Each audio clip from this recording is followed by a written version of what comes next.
Hi guys, welcome back to the channel. My name is Daniel and this is the Spinnaker Croft GMT.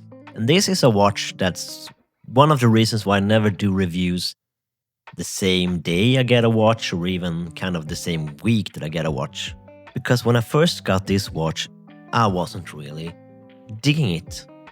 And I'll tell you more about that story after we get through the specifications.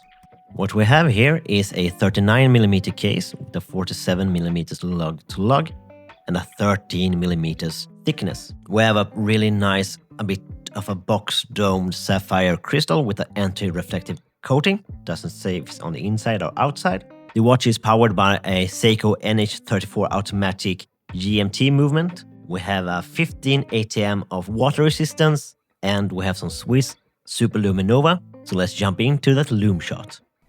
And the lume is evenly applied, it glows brightly. Great lume on that lume pip. We have a bit of a different colored lume on the GMT hand, so you can even differentiate with lume in the dark. Now here's the issue, also a bit of lume on that lollipop style seconds hand going around. That lume seems to be fading fairly quickly compared to other lume though. And here we have the issue with color dated date wheels. When we have the lume, it becomes like a hole. There's nothing there. A white and lumed date wheel, now that would have been just like the icing on the cake, wouldn't it? And as you can see, being a GMT watch, we have that extra GMT hand. We have a GMT bi-directional bezel. Some really nice clicks. Screw down, signed crown. Nice and compact watch this is. Really, look at the nice curvature. We have some really, actually way better finishing than I was expected. With that nice brushing to that really nicely finished chamfered edge. That chamfered carries over to really smooth but basic bracelet. We have a pretty standard diver's clasp, milled center, I think is a pressed upper with only 1, 2, 3 points of micro adjust. We do have a diver's extension, so I guess it's a proper dive watch that way. And the diveability of this watch is what made me go from thinking it's kind of okay to really, really liking this watch. I'll get back to that soon as well. The Spinnaker Croft GMT comes in 4 different colorways. But like I said in unboxings, for a long time I really wanted a 39mm orange diver with a stainless steel bezel. Then I went for the orange one, of course, but the other colors looks nice as well. Everything is actually finished way better than I expected for a watch of this price. I think right now it was $229 US, something like that. Look at these indices. Look how perfectly they are applied. The lume, how nicely it's filled. The hands also looks really nicely finished. Quite a lot of light play actually in those hands. The unique kind of a pencil style, but also divided into different lume sections. Really cool, really nice. I never really knew what to feel about Spinnaker, but owning a watch, I kind of wanna own more of their watches. Simple case back with a Spinnaker, I guess, or Croft design, etched in there, screw in. Nothing to complain about there. And this watch is super comfortable. Now, why didn't I like it at first? I just thought it was okay, because I couldn't get a proper fit on that bracelet because of the diver extension being in the way, and it just didn't feel good.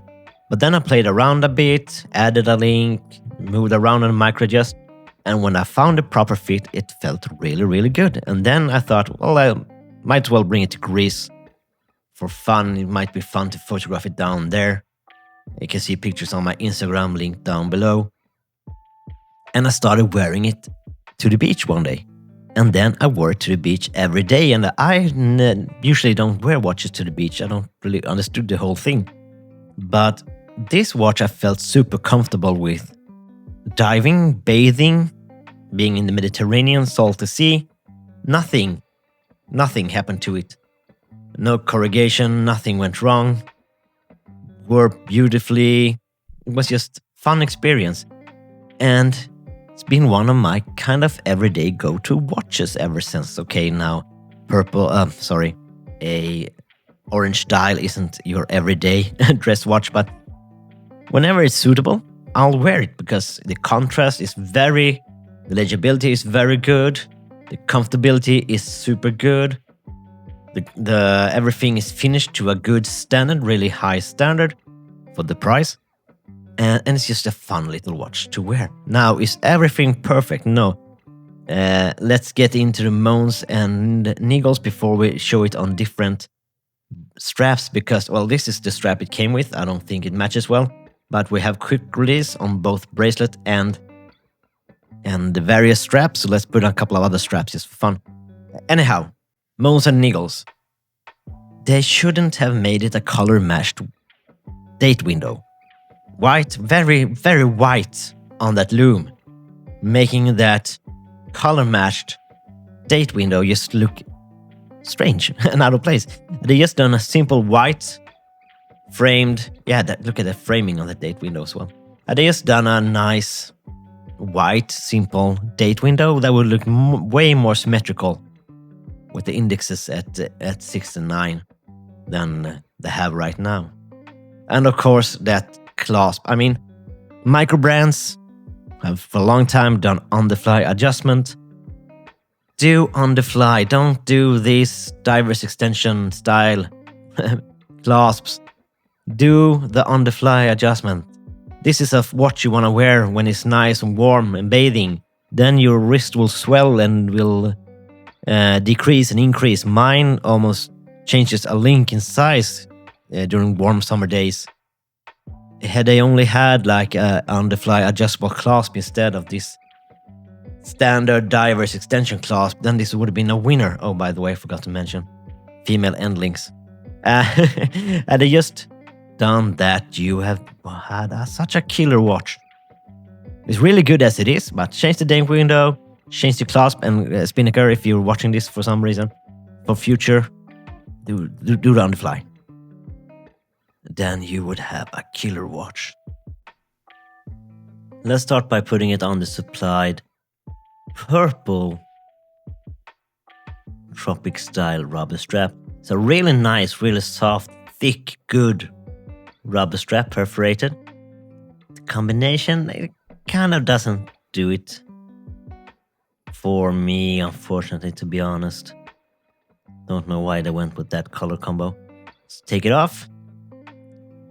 And here we have it on a simple black, nicely curved actually, rubber strap from micro brand DeMarco. If you haven't seen the unboxing, go check it out. It's a really cool watch review coming soon. Now that's a combination that's way better than the purple one, if you ask me. That's really nice. Really makes the orange pop. And finally, let's put it on something completely different.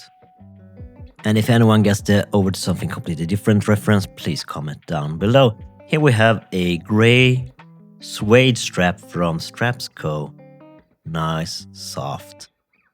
And that actually works pretty well, I think, as well, with bright colors. Okay, the purple one might be a bit summery, but with bright colors in general, I kind of prefer subdued colors on the strap. I do prefer it on the bracelet, because the bracelet really makes the colors of the dial pop. But if I had to choose a darker one, that would work well. That's the end of the fashion show. Over to the wrist shot. So, nothing left to do but to put it on my roughly 17 centimeter wrist. And this is how it wears for me. Very little overhang, pretty much no overhang. Hugs the wrist nicely. Fits the wrist very well. The size for me is spot on. It's just a good little wear.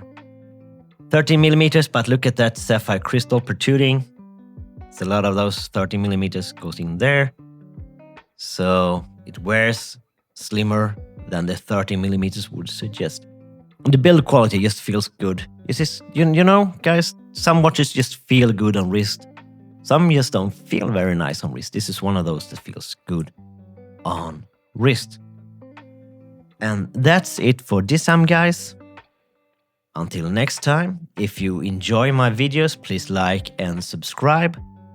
Please stay safe, take care, and bye-bye.